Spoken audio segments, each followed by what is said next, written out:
There he is.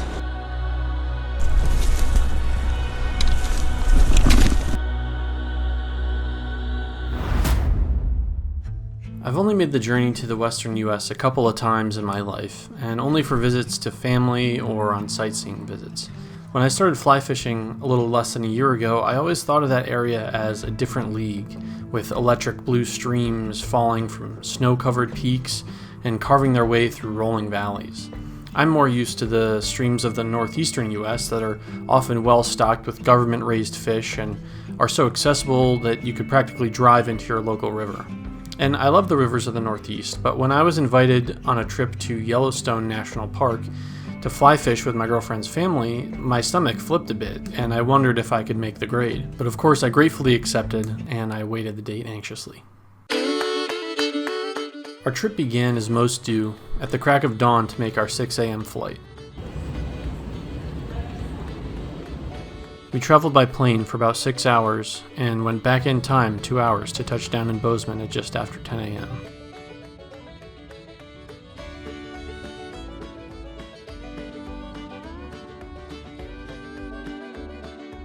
The rest of the day was spent gathering at Granny's house, a beautiful cabin in the countryside with a small creek across the road that we could fish.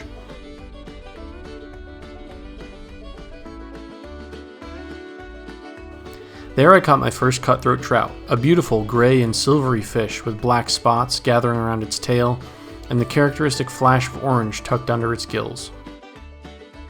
The creek was filled with these cutthroat and they fought hard for their size. I landed a few small ones, cursing my overpowered 9-foot 5-weight rod that would often pull the fly away from a potential take.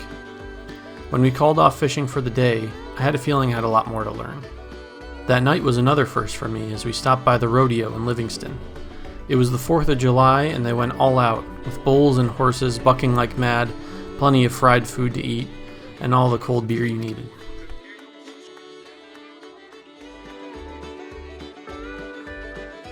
With jagged mountaintops and steep bluffs as the backdrop, it was nothing like I had seen before, but I was impressed. We got back late that night and got some much needed sleep to prepare for the day ahead of us. The next morning we got up and had breakfast, and then it was time to get on our way to our destination. First we checked into our lodging for the stay, a hugely spacious house with a panoramic view of the mountains in Yellowstone and a river by the same name. That afternoon we headed into the park to our spot where we would fish a few times during the coming days. It was quite a hike in, as most rivers in this region have spent millennia carving away at their banks and are now settled deep in valleys that can be sketchy to access. It doesn't help that Yellowstone recently had historic flooding, changing the landscape of the park and bringing rivers up, sometimes multiple stories above their normal heights. Everything was back at its normal level now, but you could still see where the damage had been done.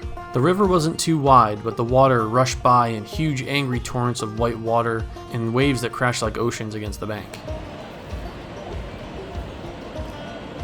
I wondered how fish swam beyond such an obstacle even now, and I didn't want to think about how flooding would fuel that current. Regardless, we caught a good total of fish for our first day. These were sturdy, fat fish, mostly Yellowstone cutthroat or cut bows that flipped and shook their heads angrily when hooked. They had been feeding heavily on the hatching salmon fly and happily took our imitations. I caught a fish probably 16 or 17 inches that felt as heavy as a 20-inch brown trout I had recently caught in New York State. We finished a good first day on the river and started the hike out. And I might be a wimp, but this is a simulation of the hike that we did each day to get to this river. And it's fine on the way down, but the journey back after hiking and wading the river all day can really get to you. I was quite winded on the car ride back as I took in the view and anticipated the next day's fishing. The next day we went into town to get breakfast and prepare for our first full day of fishing. We were driving back to yesterday's spot, but would go downstream and across a bridge to start the day. Everything feels so massive when you travel that far. It was only a couple miles from the car, but it felt like civilization was distant. By the time we arrived, it was lunch, and we sat under this tree that had tons of this waxy yellow resin pouring out of it. After making the scramble down the red rocks to the river, I found myself tight to a dozen cutthroat before I had even moved from my first spot. Not all of them were giants, but they put up a great fight. They felt like rocks on the end of my 5-weight and had no problem pulling me whichever way they wanted.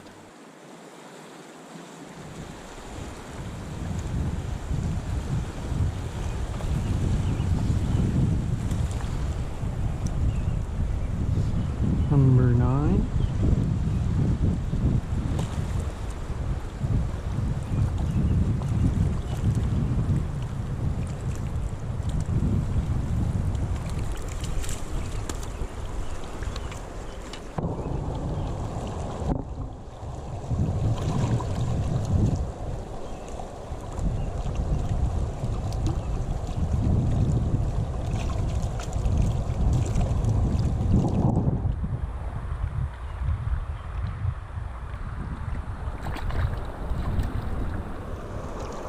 Either 10 or 11, 10 and a half. Beauty. This small rock outcropping I was standing on at the tail of this pool held a lot of fish, and they were crushing flies on the surface. This was an absolutely gorgeous river with turquoise greenish water and sharp ancient rocks lining the bank.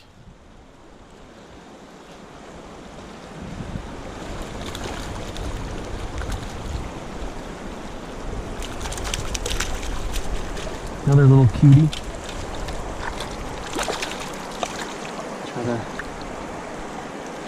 He almost looks like a little bit of a rainbow. Oh, spat the hook, perfect. Beautiful little fish. Nice cutthroat. Looks like he got a little rainbow in. He's probably, maybe he's 9 inches.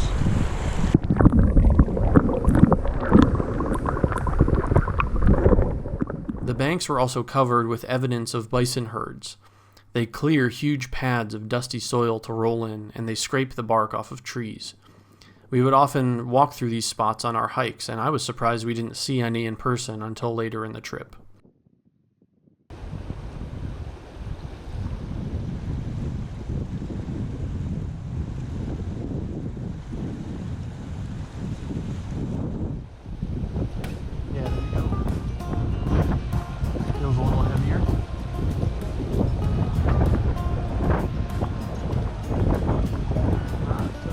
Not to the rocks. Alright, we'll go over the rocks.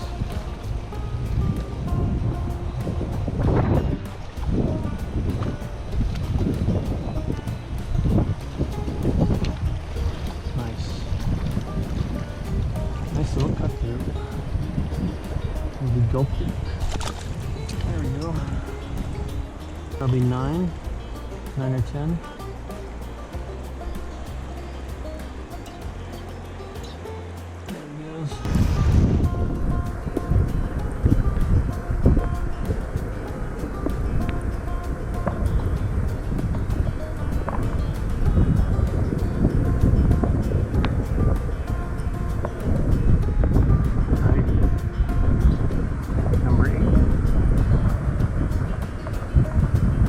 Putting up a fight, this one.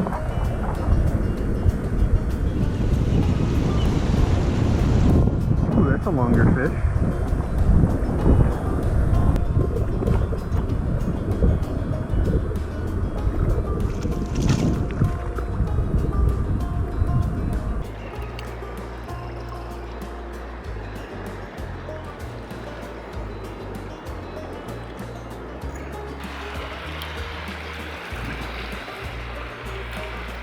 A good fish here.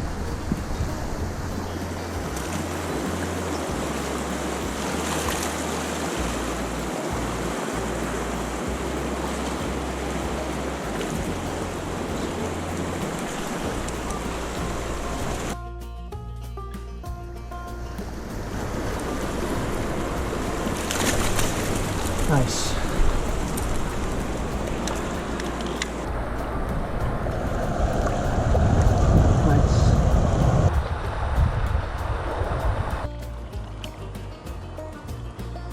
I had the best luck at my first spot. I did have a few more fish on, but not on camera.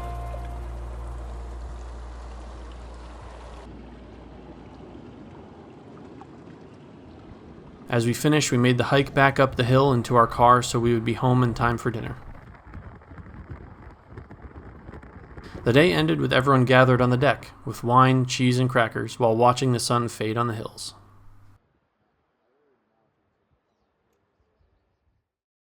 The next morning brought us a change in location. Not as long of a drive or hike in, but a smaller river that had been washed out by the recent flooding.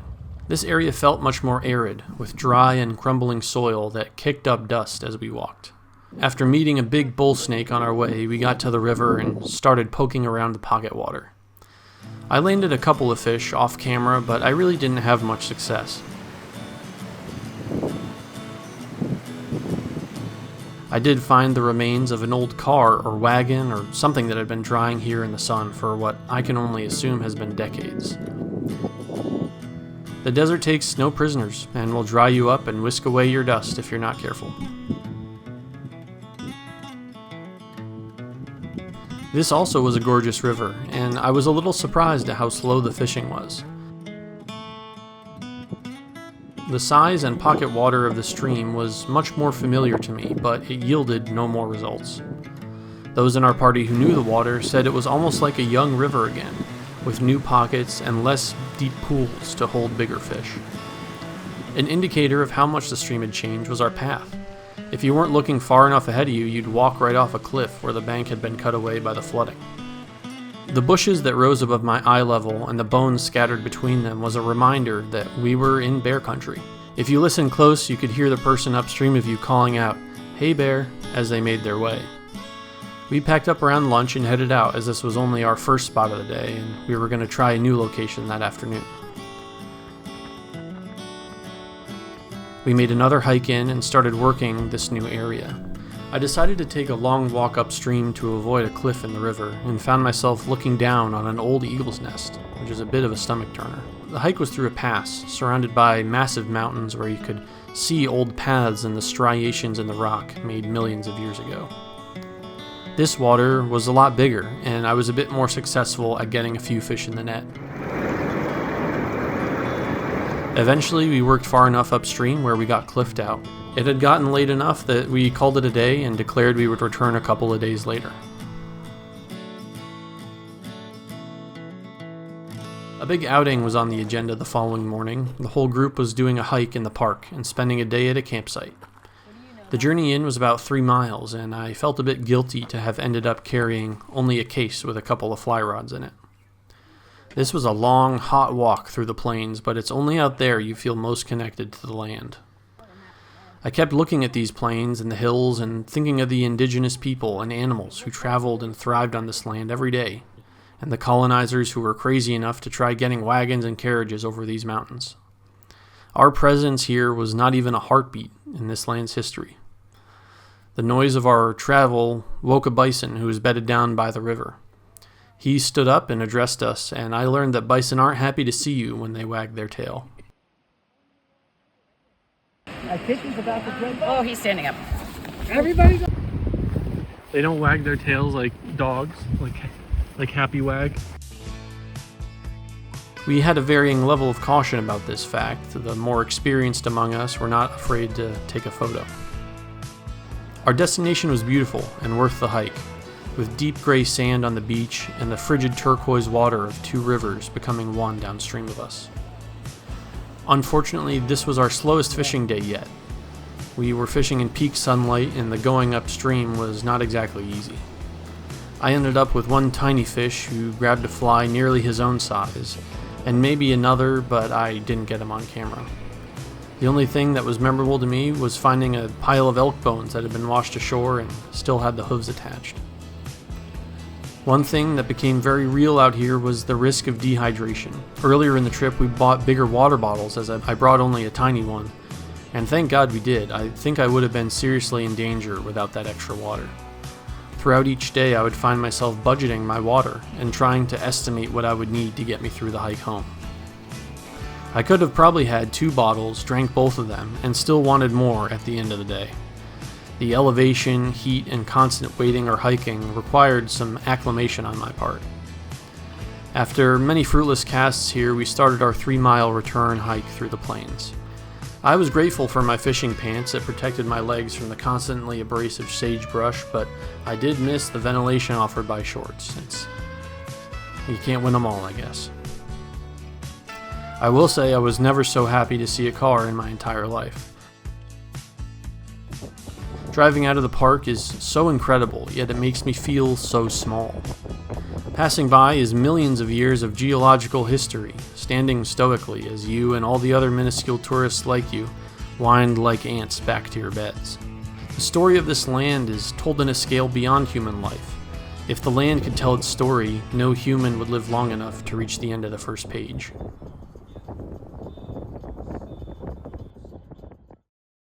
Our final day brought us a kind of dealer's choice. We only had the morning to fish, and then we had a nice outing planned for the end of the day. So we decided we were going back to where we had gotten cliffed out earlier and would go upstream of that. Our hike was through tall grass, and across the stream from us an old path a good ways up the mountain was held up by crumbling wooden retaining walls. Building those must have been a life-threatening feat. One wrong step would send you through the crumbly soil and down to the sharp rocks below. I got into some fish early. They were nothing huge, but it was fun to start the day out with success. This part of the stream was littered with large boulders, creating cover and breaks in the current for fish, and the slack water on the banks made easier fishing than earlier. First fish of the day, little cutthroat. There he goes.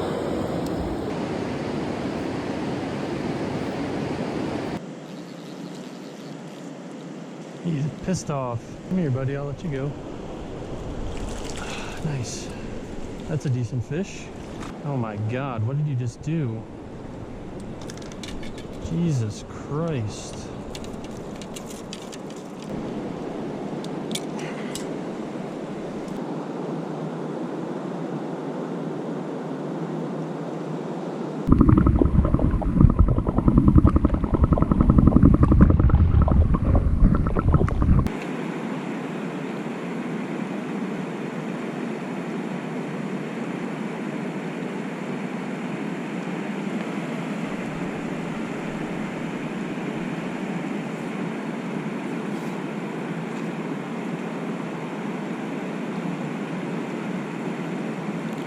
Nice. Little one, but I got him.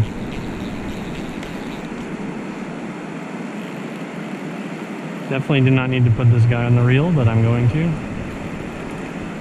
Oh, he's freaking out.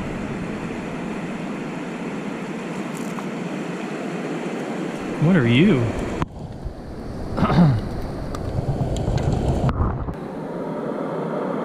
Just relax, little guy, it's barbless. I'm not going to do an underwater release in case I drop it, but chill. A cutbow maybe? Beautiful fish. Go be big, buddy. Our final event on this trip was honestly one of my favorites. We took a drive way up into the mountains above town to a ranch where we could ride horses. It was truly a cowboy experience trotting through the tall grass on a trail only horses could manage. The countryside felt more expansive and impressive from the back of a horse, and I started to imagine all the places a horse could go that a car couldn't. We each got our own noble steed and went on a loop out into the Montana countryside. My horse was named Mastercard, and he liked bucking his head more than I appreciated. At the end of the loop, the horses were put away and we were treated to a massive cowboy cookout with barbecue and homemade sides and a peach cobbler dessert. It was an amazing treat to end the trip.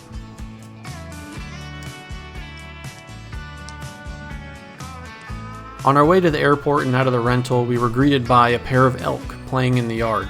We packed the car and headed back to the airport, and as we drove through the mountains with their sides burned bald by forest fires, and the rivers steadily carving their way into the dusty soil, I was again reminded of the sheer scale of the wilderness here, towering and never-ending and older than time.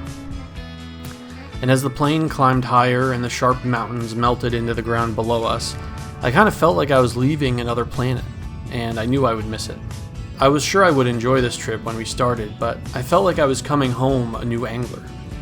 I had gotten to fish one of the most beautiful places in the US, and I had gotten some nice fish out of its waters. I had also learned a lot, and I fished more in a 5-day period than I had ever done before. I'm super grateful for this trip and all the places I got to see, the fish I got to catch, and the people I got to spend time with. I can't wait to do it again someday. I'm honestly really looking forward to it. Thanks for joining me on this trip. Hope you enjoyed.